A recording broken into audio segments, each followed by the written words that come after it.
Desculpe. Existem, tipo, congregações que permitem a bebida alcoólica Sim, dentro do meio do evangélico? sim. Sério? Não Sim. sabia disso, cara. E tipo assim, agora, você é a favor ou contra? Vamos, pergunta depois pro Rafa também. Vai lá, pastor. O que você me diz? Bom, eu... Ninguém vai te julgar aqui, tá? Sim, claro, mas eu não me preocupo com o julgamento. Eu me preocupo com o que eu e minha casa fazemos, né? Por exemplo, eu sou contra, óbvio, sou contra. Venho de uma família de dependentes Sim. químico bem de álcool. Eu tenho um tio que ele é viciado em álcool. Ele é tão viciado que ele compra álcool de posto, limão e açúcar para poder beber.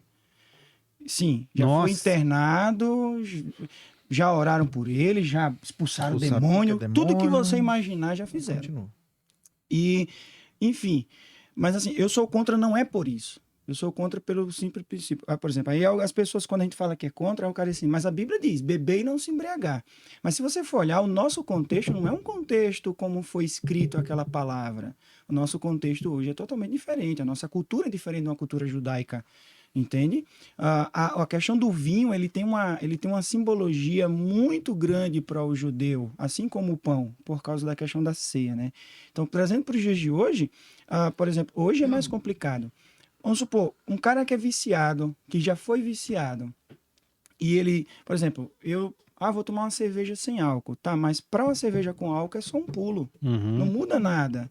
Entende? Para mim, isso para mim, ela tem muita importância de não fazer. Por exemplo, quando você falou dos dias turbulentos. Se você pega, por exemplo, a cada 10 jovens cristãos que entram na faculdade, 3 permanecem cristãos. Porque a influência lá é grande da questão de militância partidária, álcool, drogas, sexo, enfim, tudo que você imaginar. Tudo aquilo que nós, como pastores, passamos a vida ensinando para os nossos jovens. A mãe o ensinou para o piá que aquilo era errado, isso. Chega na faculdade, no primeiro ano o cara já desconstruiu tudo aquilo que os pais ensinaram, a igreja ensinou, e já adotou um princípio que a faculdade impôs, ou que os professores, enfim, ou os próprios alunos. Pelo senso de pertencimento também. Isso, ali, porque, né? tipo, por exemplo, se eu chego num ambiente, quando todo mundo usa Nike menos eu sou o estranho do grupo. Né? Se todo mundo tá fumando narguilé, ou é narguilé, não sei como é que fala, e eu sou o único que não fumo, então, por aí. Então, peraí, eu sou o estranho, então eu preciso ser o estranho. E para um adolescente, para um jovem, ter esse comportamento e essa atitude, dizer assim, não, eu vou continuar sendo estranho, é difícil, porque ele quer ser parte do grupo.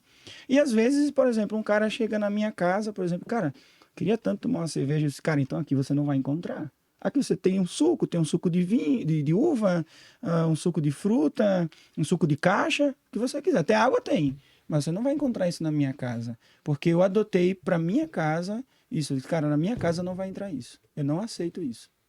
Uma cultura da sua casa. É. Exatamente. É óbvio como você perguntou, né? Existem cristãos que para eles é super natural, mas isso não é natural para mim. Para mim não é. E se eu for, por exemplo, já fui em casa de não cristãos e o cara disse, toma uma cerveja, eu disse não. Esse também não vou tomar. Eu disse, tu tá na tua casa, tu faz o que tu quiser. Boa. A casa é tua. Aí o cara disse, não, por respeito a você eu não vou tomar. Perfeito. Já cheguei em casa de cristão que ele tomou e nem me perguntou se eu queria também, né? Mas tomou de boa. E eu também, para mim, não me ofende nada. É aquilo que eu tô falando. Eu quero chegar diante de Deus e dizer assim, Deus, eu ensinei. E eu lutei para não fazer aquilo. E ensinei para minha casa. Então, não permiti que a minha casa também entrasse nesse contexto. Até porque seria hipocrisia da tua parte. Sim. Sim, a mesma coisa de eu dizer que amo minha esposa, mas para todo mundo chegar em casa e socar ela. Certo. Então, isso não é coerente. Isso é irracional também. Eu nem sempre falo. E antibíblico. Como é que você falou hoje? Não é... não me lembro. São os atos, não é o que se fala, são os atos, né? É uma coisa assim. Enfim, tu me deu uma pedrada. E tu, Rafa, então, o que tu me disse? Eu concordo, gênero, número e grau com o pastor. Na minha casa não entra. Foi uma decisão que nós tomamos, biblicamente falando. Se você procurar na Bíblia, as pessoas falam, mas a Bíblia fala em não se embriagar. Beleza, eu deixo você tomar, cara, um gole, e você vai fazer o bafômetro. Faça o bafômetro com um gole que você tomou. a lei, não sou eu que estou dizendo, a lei está dizendo que 0, não sei quanto é embriaguez. Então, assim, os crentes vão dizer que está na Bíblia, que você, né, é só não se embriagar. Mas se você pegar um golinho que você tomou, ele vai mostrar que é embriaguez. Tudo bem, não vou entrar nesse mérito aí. Mas, outra coisa, quando a Bíblia fala sobre vinho, beber vinho, ele fala de alguns pontos. Quando ele fala do vinho, ele fala para quem está amargurado de espírito, que beba vinho para ficar alegre. Isso no Antigo Testamento. No Novo Testamento você vai ver ele dizendo que o Espírito Santo é que nos traz alegria. Não é mais o que o vinho que nós bebemos. Então o vinho, né, o vinho novo agora é o Espírito em nós. Então a pessoa que precisa disso, desse artefato externo para estar alegre, mostra-me para mim que o Espírito não está muito condizente com ele. Então assim, eu discordo totalmente da bebida. Eu não sou a favor, não bebo na minha casa, por esses princípios aí também. Porque, cara, quer beber, fica à vontade. Só que é totalmente incoerente com aquilo que eu prego. Entendeu? Sim. Nós temos hoje um trabalho com dependente químico, cara. Sim. Se eu chegar numa roda, cara, tô lá no bar, até a questão, quer beber em casa, bebe em casa, nem isso eu faço. Né? E a gente conversa com alguns irmãos para que não façam isso também, porque hoje tem pessoas que fazem isso só para mostrar, para bater uma fotinha ali de um vinho, não sei o que, para degustar. Mas vinho faz bem pro coração, pro sangue. Se você pegar estudos de verdade, você vai ver que o próprio vinho, o suco de uva, tem as mesmas propriedades que o vinho. Então você não precisa tomar isso. Então... A doutora Simone, que veio aqui, que é... É nutricionista. Não é doutora. Ela falou que as propriedades do vinho são menores do que o álcool faz. Então, tipo assim, cai por terra o negócio de tomar o vinho. Então, assim, hoje... na igreja, é proibido beber? Não. Não, porque tu não proíbe nada. Tu não pode proibir aquilo, entendeu? Tu ensina. Pessoas bebem. Pessoas não bebem? Não bebem. Qual que é a diferença entre um e o outro? Cara, nenhuma na congregação. Tua consciência. A consciência de cada um. É ele que vai cobrar. Como o pastor falou, eu quero chegar lá. Tá, Rafa, mas se chegar lá e Deus falar que podia beber, top. Melhor ainda, né? Tudo certo. Então tudo tá certo. Beleza? Então, beleza, tá. Entendeu? Então, assim... Mas não é questão de certo e errado, né? A questão é se faz bem ou não. A questão entendeu? Tipo, faz sentido. A Bíblia é clara em dizer assim, se eu fizer um desses meus pequeninos, se você fizer um desses pequeninos tropeçar, é melhor que você pegasse, enrolasse uma corda no teu pescoço e jogasse no mar, né? Com uma pedra e se jogasse no mar do que fazer um desses pequeninos tropeçar. Então, eu penso nisso, sabe? Tudo que a gente faz hoje é não pensando apenas em nós. Eu fico pensando na minha filha, que está com 3 anos. Assim como já aconteceu, e nós estarmos num ambiente assim, onde os pais, né, não demonstravam que bebiam, mas na mesa tinha bebida. E o filho chegou lá, pegou uma champanhota lá, tomou junto, e a mãe olhou e falou assim, ô filho. O filho só olhou assim, que foi, mãe? Morreu o assunto ali. A mãe não teve nem como repreender o menino na frente. Como é que vai repreender se faz em casa? O menino estava no ambiente aberto com os outros. Por isso que não adianta tapar o sol com a peneira, né? Entendeu? Uma hora ou outra que assim como a questão da bebida, que a gente comentou anteriormente, a sexo antes do casamento, existem várias questões no meio da igreja que hoje, por exemplo, eu estou lendo um livro, comportamentos tóxicos.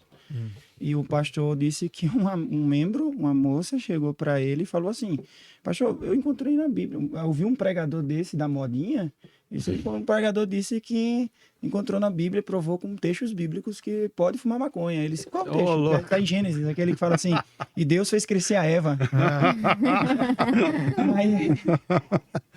E daí, tipo assim, é aquele negócio, hoje as pessoas elas vão correr atrás de pregadores ou de pastores que sejam segundo os seus desejos.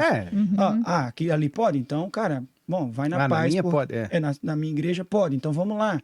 Então a questão maior não é o que pode ou não pode, mas é a questão o que é que a Bíblia diz. Porque às vezes você pegar um texto isolado para apoiar uma tese ou uma base, isso é um suicídio espiritual.